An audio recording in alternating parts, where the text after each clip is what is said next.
إن الحمد لله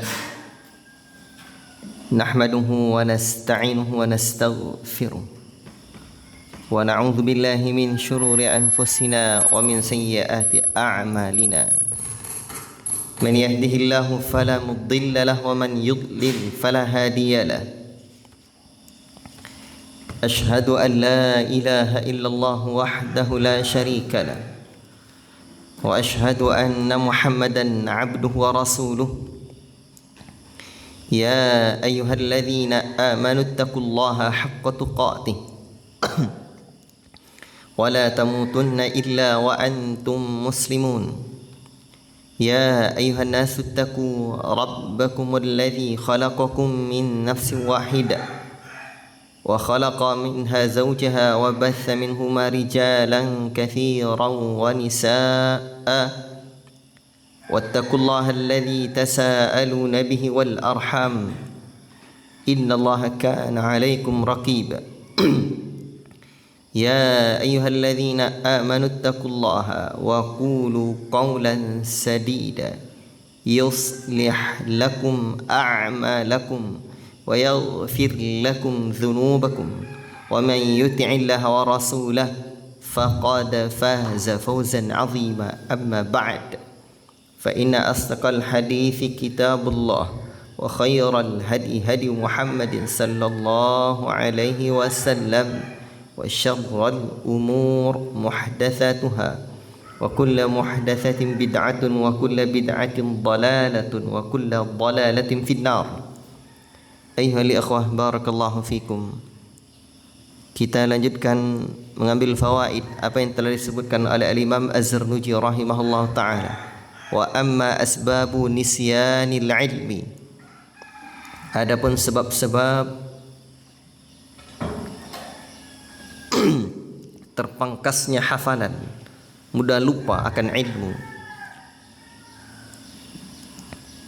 Yang pertama, fa'aklul kuzburatir ratbah, memakan ketumbar yang basah. Ikhwati fillah, barakallahu fikum. Ulama dahulu, di antaranya Al-Imam Az-Zarnuji rahimahullahu ta'ala, peka terhadap efek kinetik makanan terhadap ketajaman otak. Makanya Al-Imam Az-Zarnuji rahimahullah ta'ala menyebutkan kuzbarah ar-rutbah. Secara tinjauan tradisional, ketumbar kering adalah bumbu dapur yang menghangatkan tubuh. Namun ketumbar yang masih basah, yang masih sangat muda, basah dan dikonsumsi mentah secara berlebihan, memiliki sifat mendinginkan lambung secara ekstrim dan memicu produksi lendir berlebihan, disebut dengan balgham. Dalam Tibun Nabawi, penumpukan balgham di kepala adalah pemicu utama sifat pelupa. Adapun analisis medis modernnya, ketumbar muda mengandung senyawa fitokimia aktif. Fitokimia aktif tertentu yang jika dosisnya tidak tepat, maka dapat memicu reaksi alergi, menurunkan tekanan darah secara mendadak, itu yang disebut dengan hipotensi, atau menyebabkan efek sedatif, yaitu kantuk berat yang menurunkan responsivitas sinapsis otak, sehingga wajar disebutkan oleh Al-Imam Az-Zarnuji seperti itu. Ikhwati fillah, barakallahu fikum.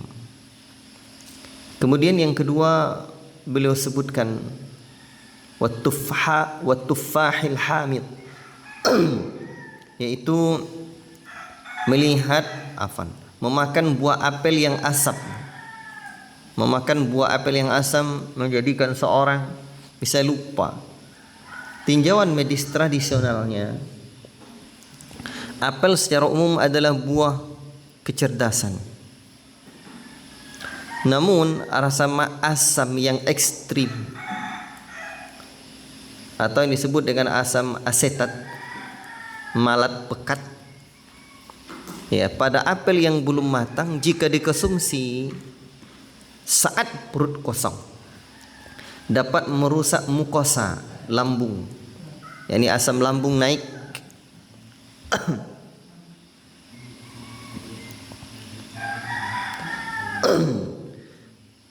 Dan korelasi antara otak dan lambung, sains modern menemukan adanya hubungan saraf langsung antara otak dan lambung. Bisa dipahami? Makanya dalam ilmu medis tradisional itu disebutkan ada dua hal sumber penyakit itu. Satu otak, dua lambung. Bisa dipahami? Sehingga ini tentu hubungan ini erat ya. Lambung yang teriritasi oleh zat asam ekstrim akan mengirimkan sinyal stres ke otak. Paham? Mengganggu produksi neurotransmitternya atau seperti serotoninnya yang berdampak langsung pada konsentrasi dan daya ingat. Nah, itu dalam ilmu medis modern. Bisa dipahami? Kemarin saya lewatkan begitu saja, rasanya rugi kalau saya lewatkan. Ini antum biar paham dunia ilmiah sainsnya.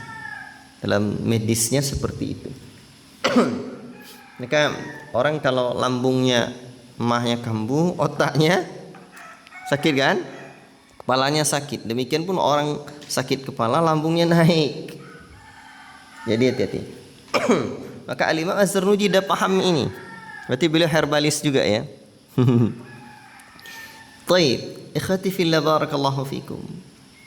Mungkin jika Al-Imam Az-Zarnuji hidup di era digital sekarang, di era modern sekarang, beliau mungkin tidak akan, beliau bisa saja mungkin tidak mengkritik ketumbar. Tetapi yang beliau lebih tekankan, atau yang mungkin lebih tepat bahasanya, mungkin beliau yang paling ditekankannya bukan hanya ketumbar, tetapi zat aditif sintesis, sintetis, ya, zat aditif sintetis itulah 5P. 1 pengawet, 2 pewarna, catat nih, 3 pemanis, 4 pengental, 5 penyedap. Jadi zat aditif sintetis itu disebut dengan 5P.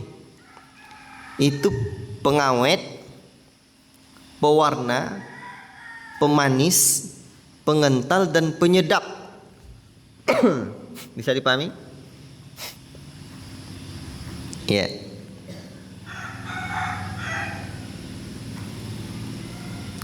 Dan ini ayyuhal ikhwah dilakukan oleh orang-orang modern, terutama anak muda, dengan budaya mereka mengonsumsi apa?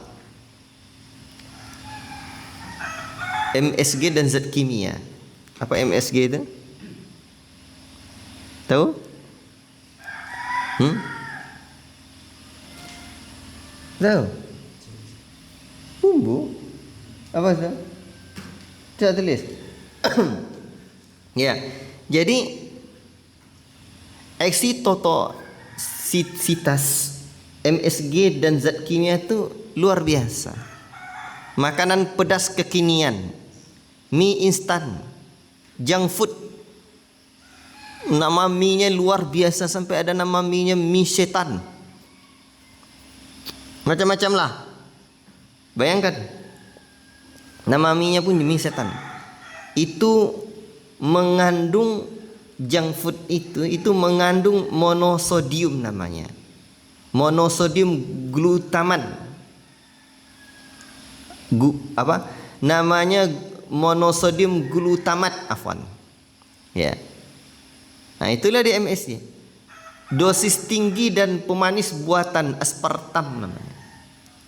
Jika dikonsumsi berlebih, zat ini bertindak sebagai eksitotosin. Ya, apa itu? Merangsang sel saraf secara berlebihan hingga stres, oksidatif dan mati. Inilah penyebab utama generasi muda mengalami penuaan dini pada otak. Baik. Kemudian juga budaya mukbang. Menonton atau meniru tren makan dalam porsi raksasa. Ini bertentangan dengan sunnah, di mana perut dibagi menjadi sepertiga untuk air, sepertiga untuk udara, sepertiga untuk makanan. Maka berlebihan memaksa energi, maka makanan berlebihan itu memaksa energi tubuh berpusat di pencernaan untuk mengolah makanan, yang menyebabkan otak kekurangan suplai oksigen dan darah. Efek instannya adalah kantuk kronis. Kan di situ tuh berpusatnya saat belajar. Dan efek jangka panjangnya adalah namanya sindrom metabolik. Apa itu? Stres. Bahkan diabetes, bukan stres ya, stroke dan diabetes serta asam urat. Bisa dipahami? Itu dia. Ikhwati fillah barakallahu fikum. Maka untuk itulah aklul kuzburah ar-ratbah dan tufa al-hamid ini masih di bawah kelasnya yang tadi. Kelasnya 5P itu. La ilaha illallah. Itu namanya zat aditif sintetis. Lalu, ini perhatikan ini. Betul-betul diperhatikan. Kalau mau jadi ulama, kalau mau jadi ilmuwan, mau jadi orang cerdas otak, ini mesti diperhatikan. Fahim tuh? Mesti diperhatikan. Kalau tidak bahaya. Baik. Makanya antum nyantri belajar di negeri para ulama, hobinya makan mie instan. Bahaya ya ikhwan. Setiap hari makan mie instan. Kamu mau jadi ulama atau mau jadi apa? Baik. Ikhwati fillah barakallahu fikum. Kemudian yang ketiga kata beliau di sini adalah wan nazaru ilal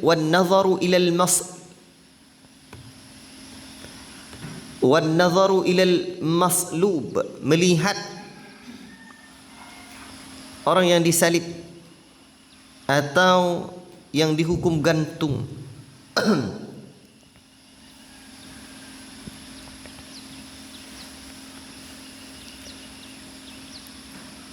Secara akidah kan begini, salib itu adalah teologi syirik. Baik, ada keyakinan mengandung teologi kesyirikan. Dalam pandangan Islam kan seperti itu. Dan klaim penebusan dosa lewat kematian Isa alaihissalam di tiang salib itu dibantah oleh Al-Quran Al-Karim di surah An-Nisa itu. Coba Ustaz. Surah An-Nisa, apa kata Allah? Allah kan sudah bantah itu. Bahkan saya pernah mendengar salah seorang muallaf membacakan ini dan mereka terinspirasi atau termotivasi masuk Islam itu. Nah, karena merenungi ayat-ayat yang seperti ini. Nah, apa di surah An-Nisa yang Allah Ta'ala sebutkan tentang salib? Tafadhal. Dapat?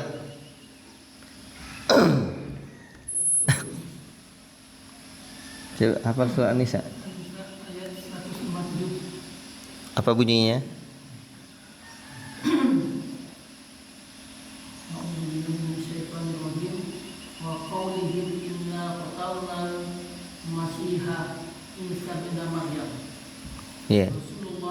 wa ma qataluhu wa ma salabuhu.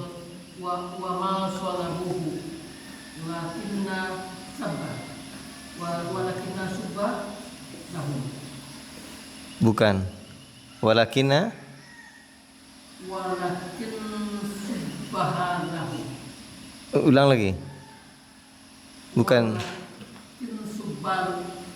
Walakin subbaha lahum. Bukan subbaha. Walakin subbiha. Nah.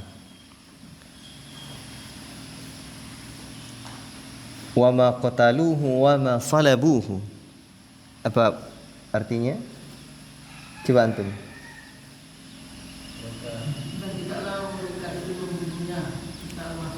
Mereka tidak membunuhnya dan dia tidak wa ma salabuhu dan tidak pula disalib. Bisa dipahami? Ini dia. Di surah apa itu? An-Nisa ayat 157. Ikhwati fillah barakallahu fikum. Jadi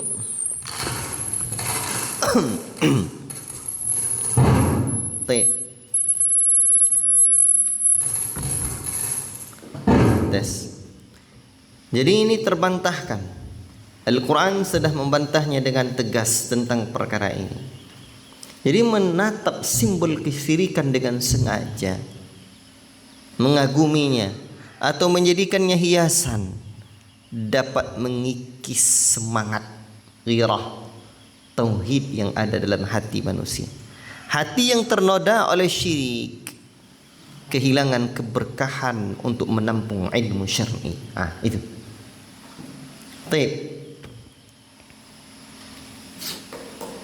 Makanya kalau ada orang-orang tokoh-tokoh liberal, penceramah ya, atau yang lain-lainnya dengan model toleransi kebablasan, di mana seseorang muslim boleh memajang simbol-simbol lintas agama, patung, salib dan lain-lain di ruangan tamu, ya, dengan dalil estetika atau seni kuno. Ini pemahaman liberalisme dan sinkretisme. Baik. Seni tidak boleh menabrak batas akidah, faham? Dan batasan syariat. Taib, ikhwati fillah barakallahu fikum. Kalaulah melihat itu saja bisa merusak hafalan, apalagi kalau melihat yang merusak sel-sel otak itu sendiri. Ya. Seperti apa misalkan? Seperti apa misalkan? Melihat aurat wanita, artis-artis Korea, pornografi. Nanti ini pornografi ini memicukan memicu ledakan dopamin yang tidak alami di otak. Nah, ini kan merusak. Dan ilmu sains atau sains membuktikan bahwa kecanduan visual pornografi atau stimulasi visual yang terlalu cepat itu dapat menyusutkan prefrontal cortex namanya, bagian otak yang bertanggung jawab atas logika, konsentrasi, kontrol diri, dan memori jangka panjang. Akibatnya apa? Penuntut ilmu menjadi bebal otaknya, sangat mudah melupakan pelajaran. Dan itu terbukti secara sains ilmiah. Bisa dipahami? Ya. Kalau melihat salib, ya, ada unsur kesyirikan. Kalau melihat kemaksiatan, ya, karena maksiatnya itu, dan ternyata terbukti secara ilmiah merusak sel-sel otak itu. La ilaha illallah. Mungkin scroll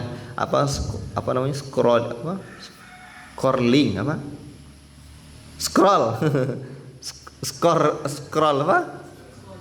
Ya scrolling, ya itu. Di TikTok, video-video pendek, di Reels. Ini akan menyusutkan prefrontal cortex itu. Ya. Apa istilahnya itu? VFC ya. Maka bagian otak yang bertanggung jawab atas logika dan konsentrasi serta kontrol diri itu. Taib, ikhwati fillah barakallahu fikum. Lalu apa yang disebutkan oleh Imam Az-Zarnuji rahimahullahu taala lagi? Kata beliau, wa qira'atul khattil maktubi ala hijaratil kubur. Yaitu melihat tulisan di batu nisan kuburan. Secara hukum fikih,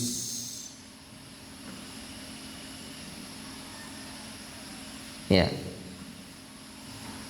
Nabi sallallahu alaihi wasallam sudah melarang mengapur kuburnya, duduk di atasnya dan juga menulis di atasnya. Ya, cari hadis itu. Ya. Faham tuh? Jadi ini secara apa namanya? Secara hukum Nabi juga sudah melarang. Dalam mazhab Syafi'i, Hanafi, menulis nama, ayat Al-Qur'an atau puisi di batu nisan hukumnya makruh. Ya.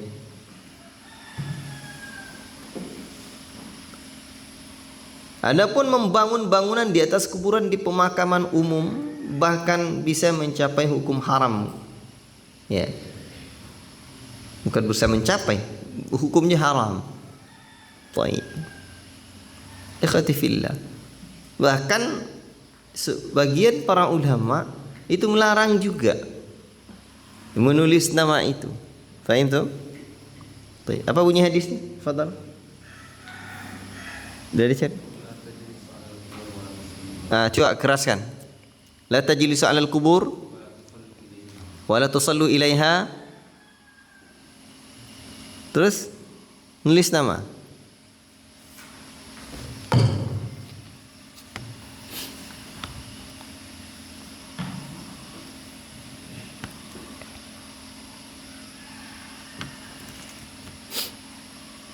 Dah dapat?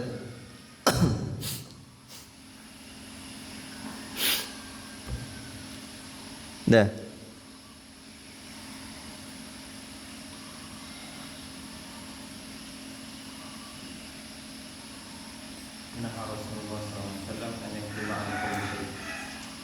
Terus antum nyari ini di chat GPT. Ya. Ya, terus apa lagi? Dapat saya sore? Tulis kata kuncinya hukum menulis nama di batu nisan. Ya.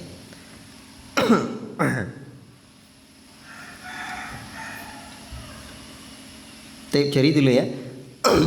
Lalu filosofi mengapa menyebabkan lupa? Nah, ini menarik ini. Jadi ziarah kubur disyariatkan murni untuk mengingat akhirat dan kematian. Bukan untuk wisata sejarah atau membaca biografi, atau ketika seorang sibuk membaca ukiran atau tanggal lahir, wafat di batu nisan, fokus spiritualnya itu apa namanya, pada hal-hal duniawi yang makruh. Pikiran yang terbiasa menangkap objek-objek makruh akan kehilangan ketajaman dan menangkap objek ilmu yang suci. Itu dia. Baik, ikhwati fillah barakallahu fikum. Atau mungkin analisa-analisa lain yang belum terpikirkan oleh kita. Ya. Atau mungkin orang apa? Wallahu taala a'lamu bissawab. Ya.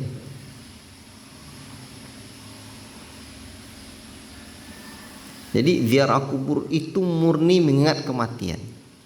Bukan apa? Bukan wisata sejarah atau membaca biografi, tidak. Nah, jadi sibuk membaca ukiran nama, tanggal lahir, wafat di batu nisan. Itu pikirannya tersibuk oleh hal-hal yang bukan tujuan murni ziarah kubur. Jadi pikiran yang terbiasa menangkap objek-objek seperti itu kehilangan ketajaman untuk menangkap objek ilmu yang bersih. Bisa dipahami? Wallahu ta'ala a'lamu bishawab. Wallahu ta'ala a'lam. Mungkin itu yang bisa kita pahami dari apa yang disebutkan tentang melihat khat di batu nisan ini. Atau mungkin juga efek dari perkara yang memang dilarang itu. Udah dapat Ustaz Ifri? Sebutkan.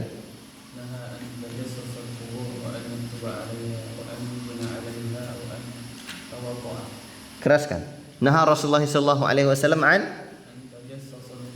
tajassus al-kubur.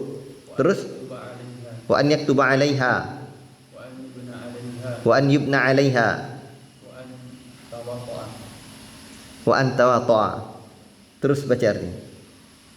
Rasulullah sallallahu alaihi wasallam melarang dari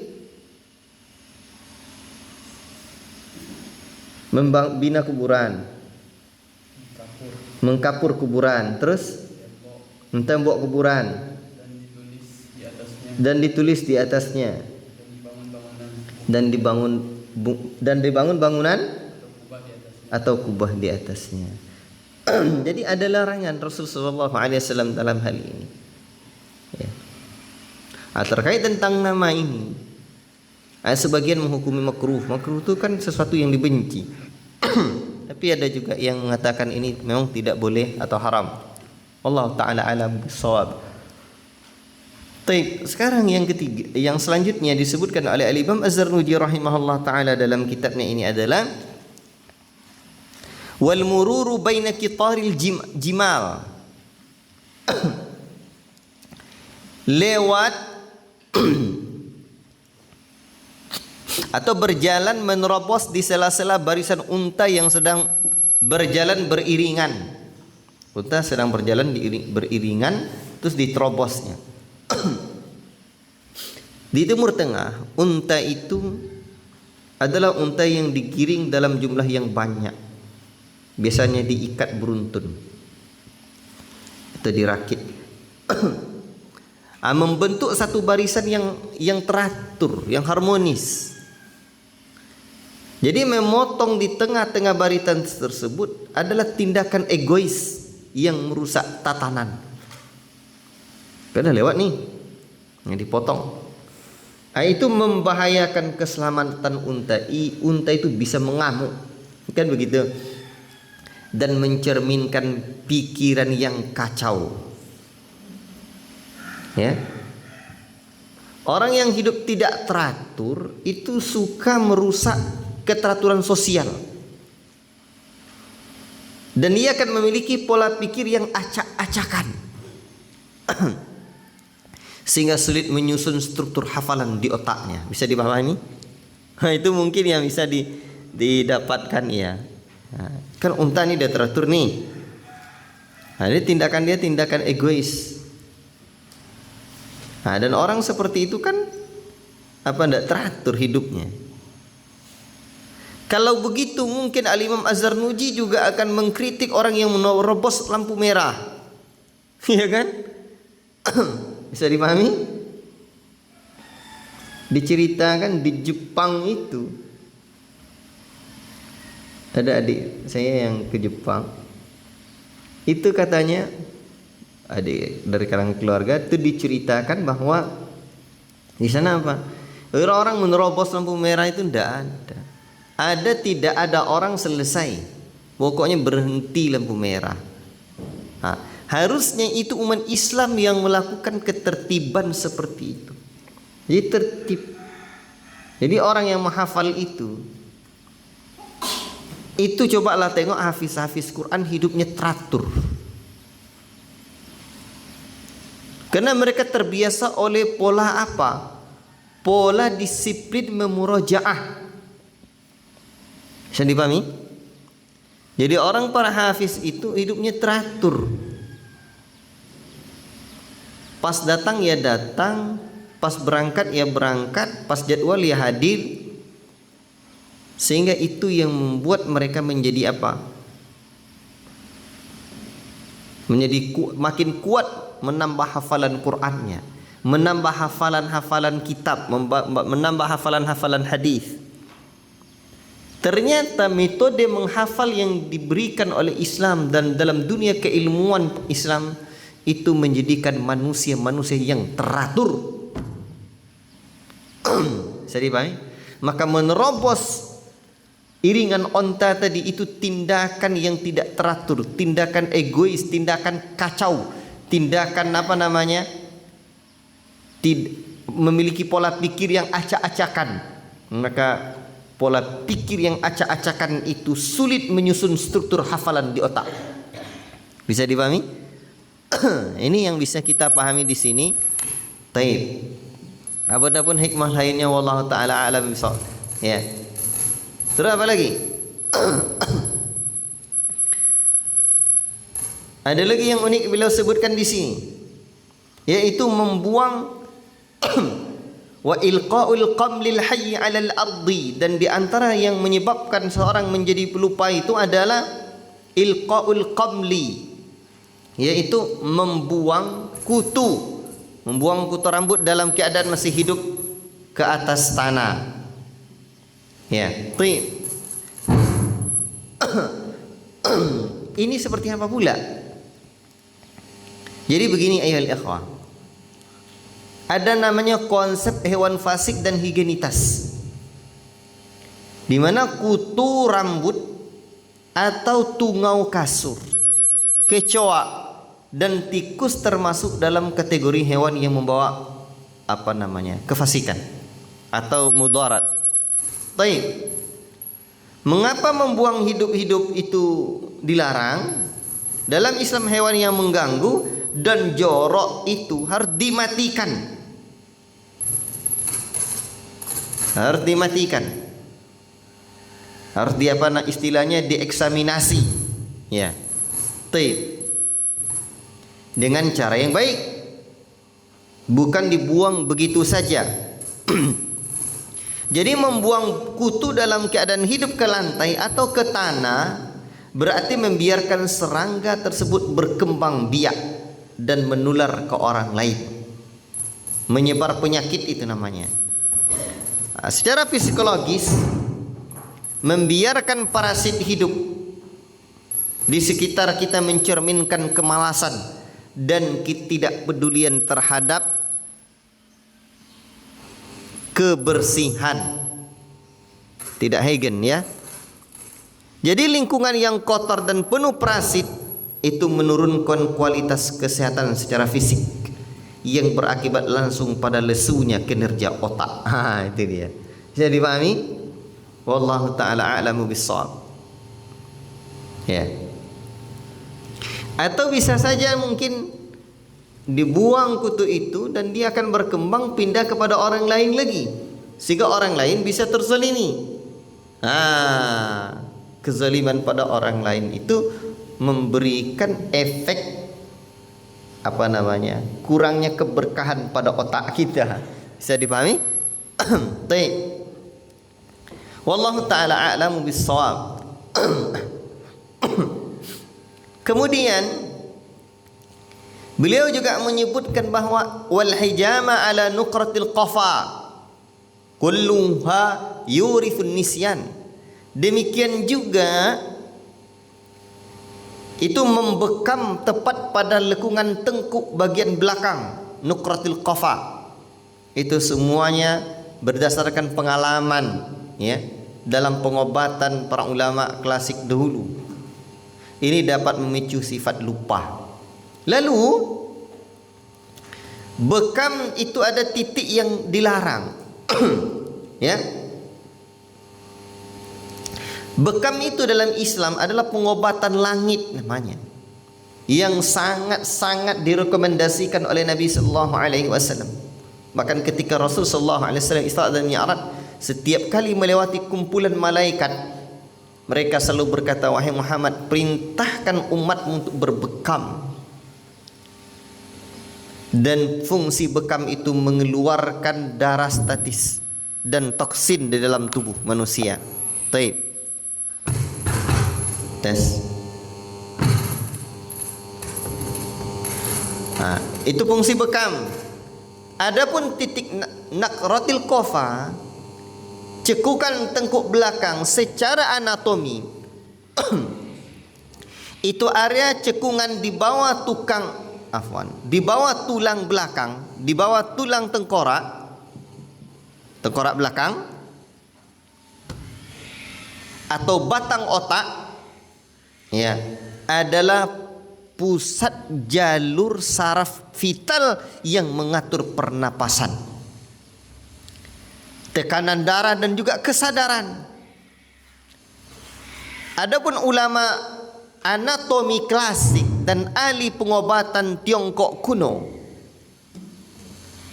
yakni titik Feng Fu, itu sepakat bahwa melakukan pembekaman, pengeluaran darah atau penekanan vakum yang kuat tepat di titik cekungan itu secara serampangan dapat mengganggu sirkulasi darah ke otak besar, ya, sehingga merusak fungsi memori, bahkan memicu kelumpuhan, bahkan vertigo kronis. Nah, inilah mengapa titik ini disebut dapat menyebabkan sering pelupa.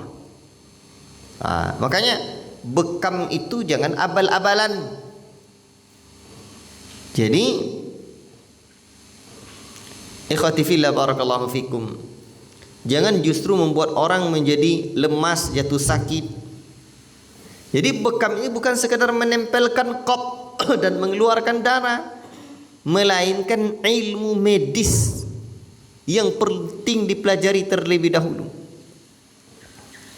Bahkan kata Nabi, barang siapa yang melakukan tindakan ilmu pengobatan medis, dia yang dhaminnya, dia penanggung jawab orang itu sakit, sehat, mati. Nah, itu amanah yang luar biasa. Maka untuk itu dalam konteks ini penuntut ilmu wajib mendatangi klinik atau terapis yang hendaklah yang betul-betul legalitas dan keilmuannya itu dapat dipertanggungjawabkan. Kalau perlu di bawah asosiasi resmi yang jelas, ya. Taib, ikhwati fillah barakallahu fikum.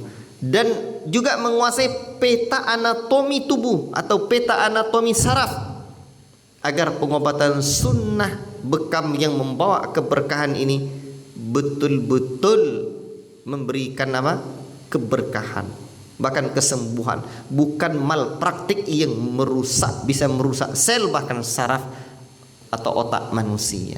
Ikhwati fillah barakallahu fikum. Maka jauhi perkara-perkara ini. Selesai bab ini, ya. Nah, ini mungkin yang dapat kita ambil fawaidnya lagi, dan insyaallah taala nanti akan kita lanjutkan dengan bab yang terakhir. Wallahu taala a'lamu bis-shawab. Wassallallahu wasallam ala nabiyina Muhammad wa ala alihi wa sahbihi ajmain. Wassalamu alaikum warahmatullahi wabarakatuh.